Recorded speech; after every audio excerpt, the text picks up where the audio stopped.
The International Association for Near-Death Studies presents NDE Radio, a weekly exploration of near-death experiences and similar encounters with the other side. Now, here's your host, Lee Witting. Welcome to NDE Radio, brought to you by IANDS, the International Association for Near-Death Studies. I'm your host, Lee Witting. This past week, I was a media press person at a gathering of radio, TV, and print media in New York City, part of a literary summit group that helps new authors present their stories and their books to the world. Two things impressed me the most about this group of some 100 authors: their enthusiasm in writing about their discoveries and their enthusiasm for sharing it. It reminded me again how important it is for those who've had an NDE or other spiritually transformative experience to write it down, including what it has meant to you and your life since. And one of the best places to start is to write an account of your experience and send it to IANDS. We are given these experiences for two reasons: to grow from what we've learned and to share it with others. As an example of what I mean, let me read some of the reports written by experiencers and submitted to IANDS for recording and study. This first report was sent to IANDS members just this month, October 2018. It's a harrowing account of the life of a young woman who has a happy ending after she dies at the age of 30. In her NDE, she never makes it into the light, but stays in the blackness and finds it warm and reassuring. She learns many of the things other NDEers say: we are all one, we are all God. She even felt she was home and that the blackness was the real world, more real than Earth. This experience turned her world around, and she even chose to return to Earth, and she never felt depressed again. One interesting part of this account is that she says she spent 2 whole days being half in the blackness and half in her body. Others have spoken of going out of their body while their body continues to function and even drive a car. Their awareness is definitely split. So is this evidence that our souls can split? Some say our higher self is the part of our soul that stays in the light and retains all knowledge, while only part of our soul enters our body on earth, but that it can always connect to our higher knowing. This is the writer's story, the experiencer's story. She writes, "My story begins with a horrific childhood, which can only be described as a series of unfortunate events. I was born in September, but was very ill and stayed in the hospital until December. I came home for my first Christmas. I may have had a viral infection. My sister says I was having digestive issues. This was in the 1950s, so babies were isolated in cribs and allowed to cry. I suspect that while my mother visited me often during that time, she had 2 other young children to care for at home, so I probably was not held much during those first few months. My mother had multiple sclerosis and became quite ill by the time I was about 4. Family friends have told me their memories of that time, saying that I was often left with dirty diapers and screaming for attention. I was shy, hid from everyone quite a lot, or clutched onto my mother's skirt in desperation. I do not fault her at all. This was a time when there was no daycare for kids. She was ill and struggled caring for her 3 children. She had to be placed in a nursing home, and I was not allowed into the nursing home to see her. My father would leave us kids in the car while he would go and visit my mother. This went on for a couple of years. My mother passed away when I was about 6, so I have only shadow memories of her. My father brought in a housekeeper to feed us kids. She wasn't a mom substitute, but she at least made sure we were fed and clothed. My grandfather lived in an apartment attached to the house. He was the only grandparent who was still alive when I was born. He and I were very close. I was extremely bonded to my grandfather, much more than I was to my father. My father worked long hours as an architect in Chicago.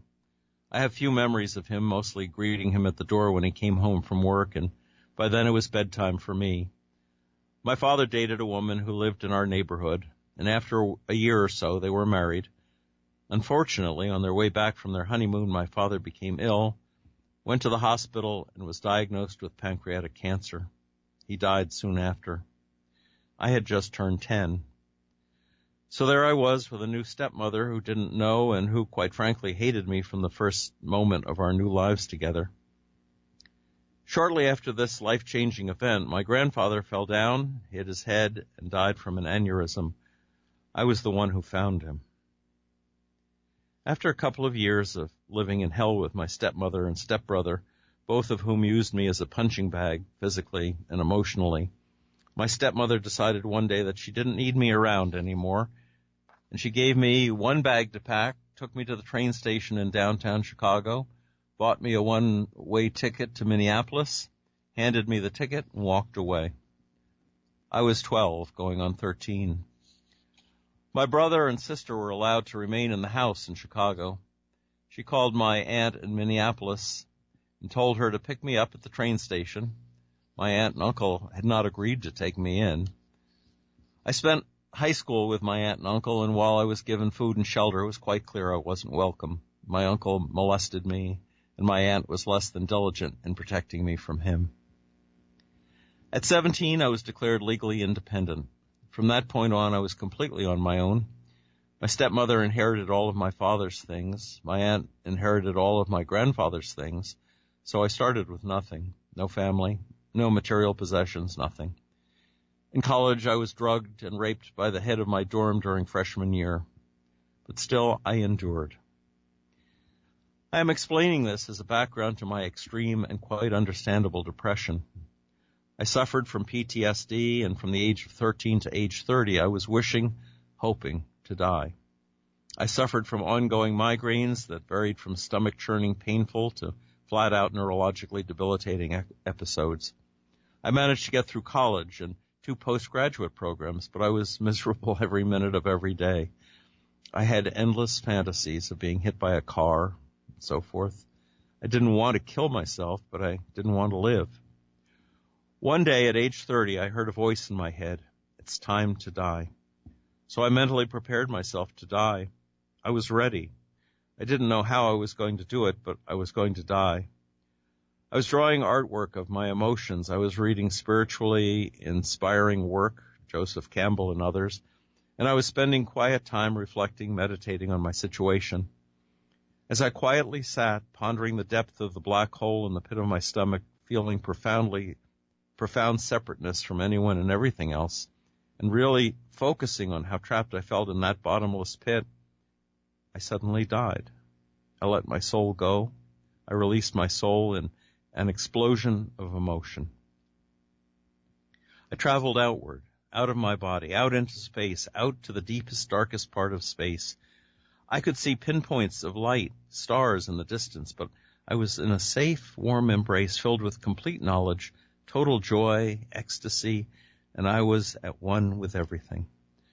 I was consciousness itself, back to my home. My soul and everyone's soul was one. We are God, all of us, all-knowing, all-seeing. I had gone from profound separateness to profound inclusiveness in an instant. I suddenly understood that old saying that life is but a dream. The deep space blackness was the real world. This human world is just a dreamlike state of being. Yes, we are all dreamers in the same dream. I spent 2 days in that state of floating in space. I was also here on planet Earth, functioning as a human does. I remember grocery shopping, but still being out there in space. I remember drawing my artwork and listening to Peter Gabriel's album Us, while still being out there floating in space. I remember driving, but I was still floating in space. I called in sick for work as I could focus on what was happening to me. I was 2 souls, but only one was in a real world.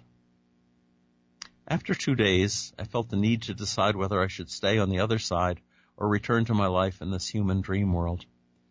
From the time I was young, I felt that my purpose in this earthly realm was to inspire, help others achieve their own dreams. Somebody that I inspire was supposed to do something very important to the betterment of all souls, perhaps a work of art or scientific discovery.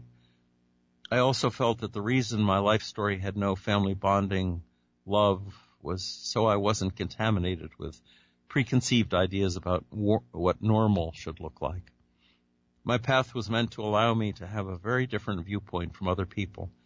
In this way, I could bond with consciousness, all souls. Well, we are all consciousness.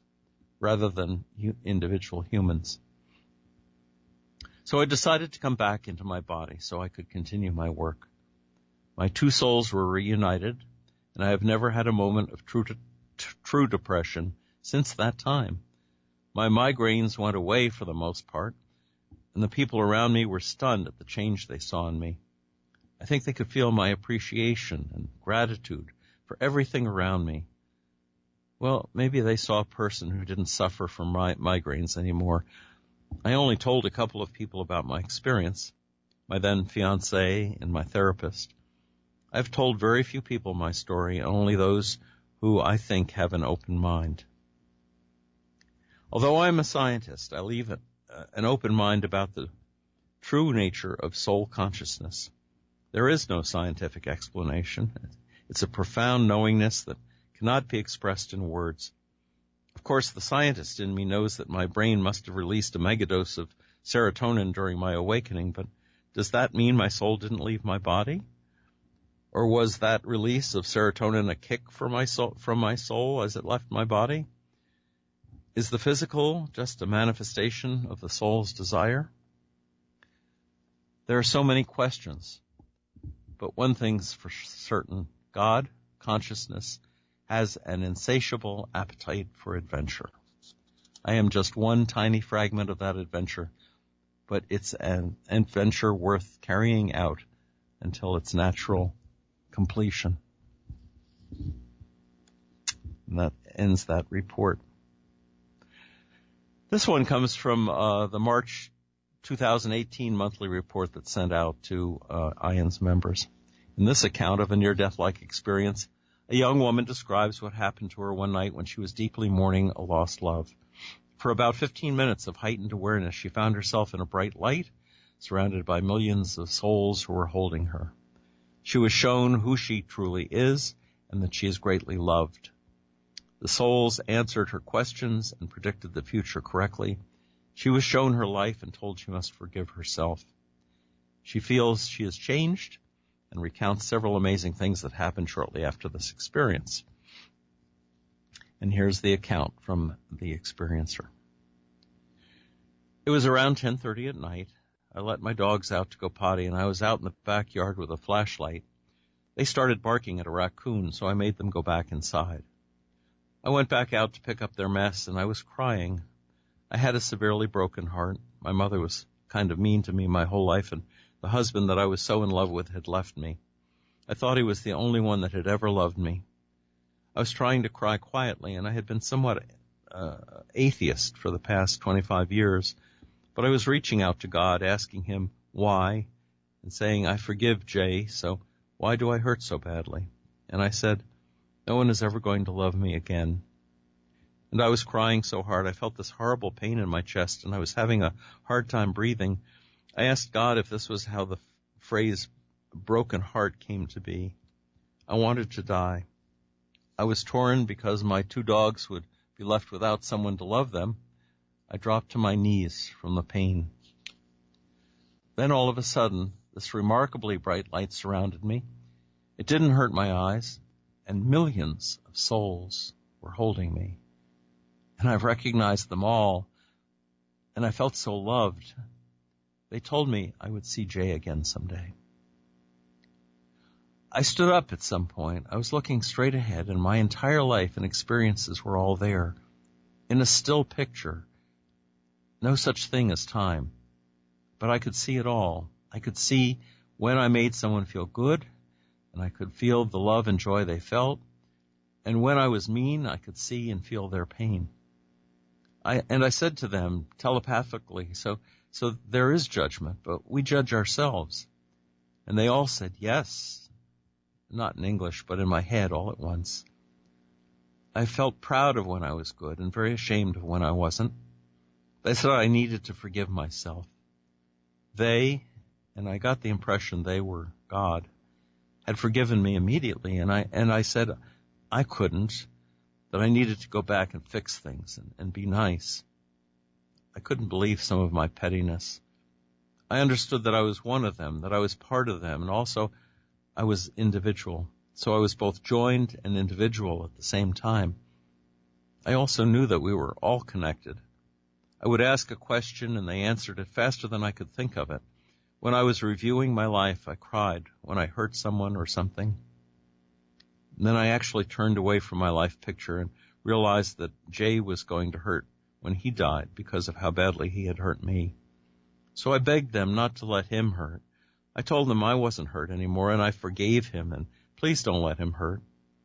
They told me that they loved him too and that they would be holding him like they were me, that he would feel the unconditional, complete love just as I did, and that he would have to go through it, but they would be with him and he would be okay. I pleaded with them and they said he must see his life so that he can grow. I remember saying to them when they first told me, oh, this is what I am. I am one of you. I am pure. I am light. I am 100% love. And they said, yes. I knew I was one. I felt home. It was bliss. I understood every religion all at once. I felt my dead dog's individual presence behind me.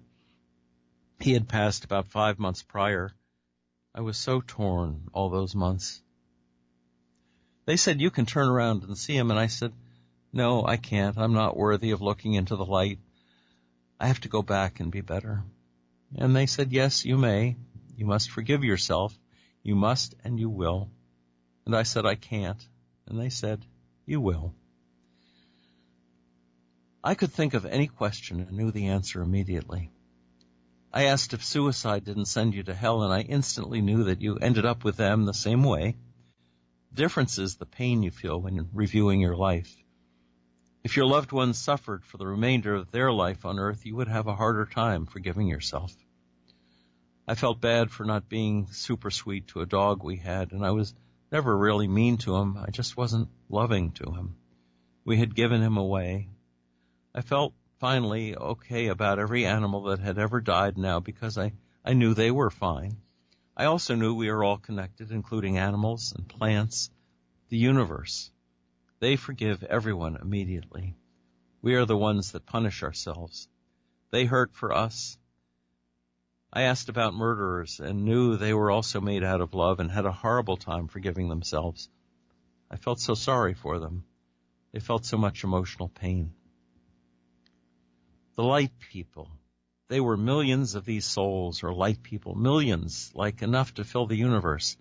Everything alive has a soul. I knew I just borrowed this body. I know this life is a gift for me to experience things. I know now that my job is to be kind and to lead by example, not ever to judge, never judge, but I still do. So much happened in about 15 minutes. There was a lot more. Maybe I can fill it in as I recall more things. Anyhow, all of a sudden, I was standing on my lawn in the back in this three-dimensional world, and I was laughing. This place looked so fake now. I know I am trapped in this gift of a body. I am homesick, and I talk to them, and they have answered me once in my head. Mostly they just make sure I'm okay. I immediately started looking this up in my computer, and I knew I was blessed. The rest of the week was crazy. I could hear birds doing the weirdest sounds. I heard a banana make a sound of escaping gas when I opened it. I got a check in the mail for $289 from the gas and electric company. I went to Smart and Final for this roasted chicken, and I was prepared to be disappointed because they were usually sold out at this time. And this man across the store held up a chicken at me, and I shook my head. He yelled, "Lady, stay there." And he brought it. And then he said, "Lady, I don't know you, and I am not religious, but God told me to bring you this chicken." And he left. And I hate casinos, but I went with my boss later that week, and she was playing slots, and I was bored. I would look at the machines, and one winked at me. I told her to play it because it winked, and she said no. Then she lost a lot of money, so we went to a different area, again was bored, and a machine winked at me. I told her to play it, and she said, no, machines don't wink. She lost more money, and we left. The next day, she wanted to go back, and I said no. I said I would watch the store. She owned a dealership. She usually takes about 5 hours, but this time she was back in about 90 minutes. She came in the door, and she said, "You won't believe it. A machine winked at me, and I played it, and I won $21,000, and I cashed out and left. I smiled and said, "That's the only time it will ever wink." I knew God gave her back her money. Then Jay called me. I was shocked because he was never going to speak to me. He said he had a heart attack, and it was around 10:30 at night on the same Sunday night that I had my NDE. He had been in the hospital all week. My life, well, actually, I have been different ever since. I'm weird now. I read all the time. Science, history, nature, anything. As long as it's factual. Everything is completely different now.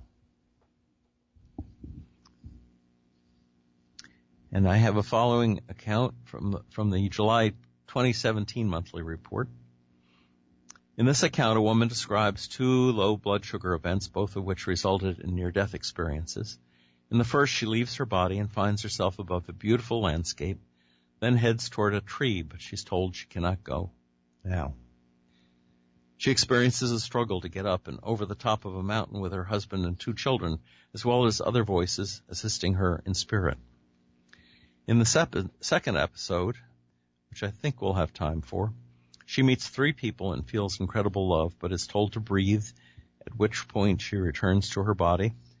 While she is out of her body, her fiancé wakes to find her body cold with labored breathing and walks her body around the room trying to wake her and get her to breathe again until finally she returns and breathes deeply. It's interesting that she can be outside her body even when it is still functioning, though in an impaired way. And after these experiences, she feels certain that she is being watched over and will be found and helped whenever her blood sugar is too low again. And here's the account from the experiencer. I was on my way home from work. It was a very hot day. I had never had low blood sugar before, so this was something new for me and my family. I got off the bus and was walking up the steps to my house. I thought I never made it to the house. To this day, I thought I was outside because it was bright and warm and the sun was shining.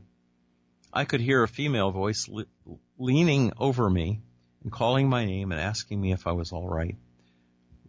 When I would look up, I could see a profile of a face, but the face was different colors, bright colors. Today, I just now asked my sister if I was outside, and she told me I had come inside, and my father noticed I wasn't myself and called the ambulance.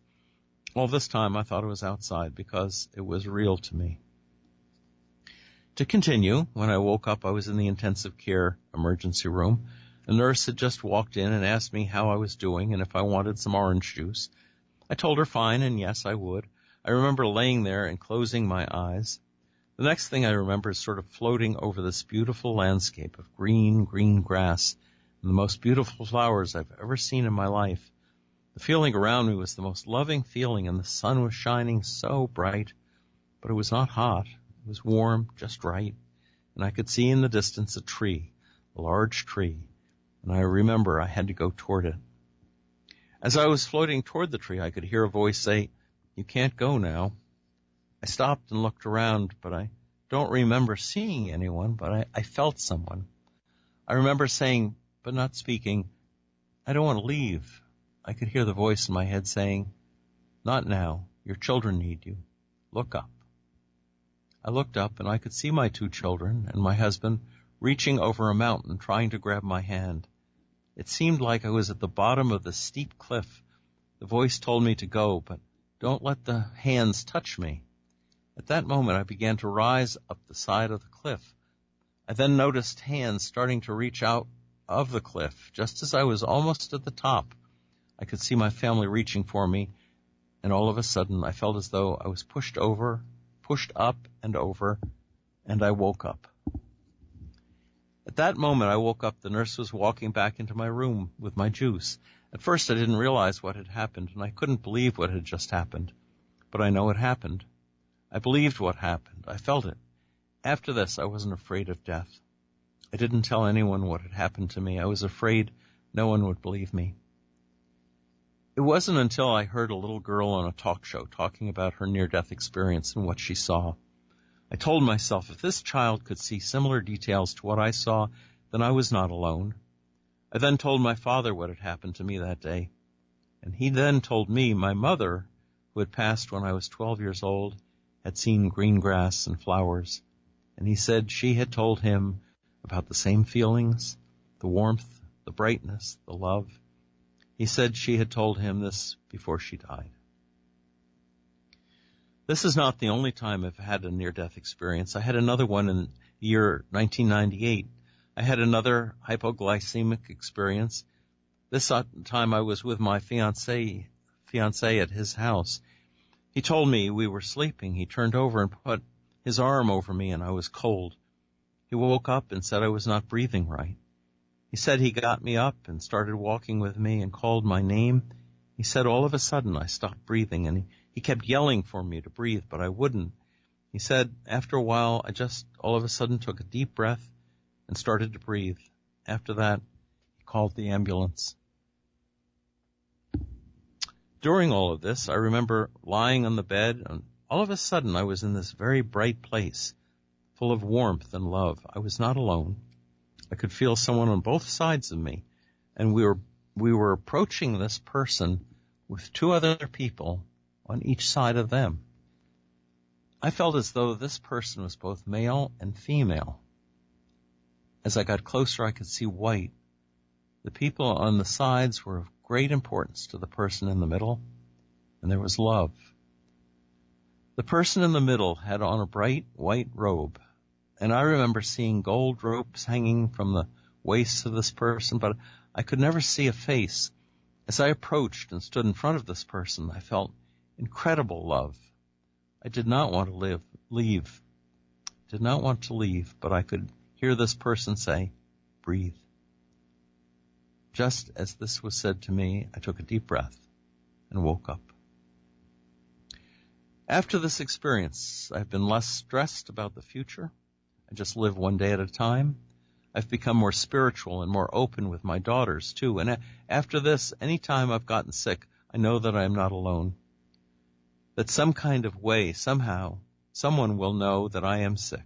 Sometimes my daughter will hear someone or someone, or be awakened by someone, or my fiancé will get the urge to call me at the moment I am sick and will be able to call my daughter or the ambulance to help me.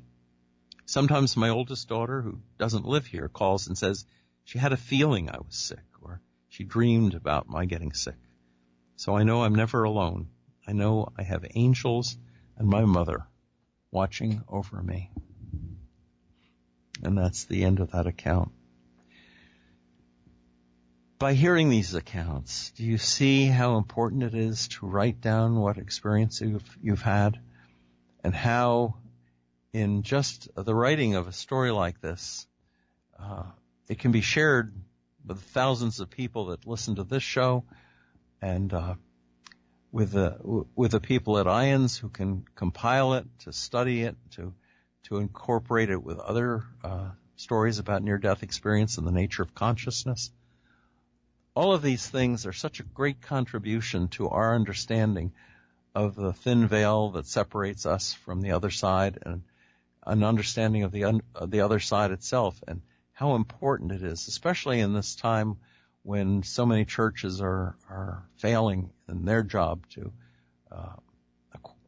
inform people of the afterlife.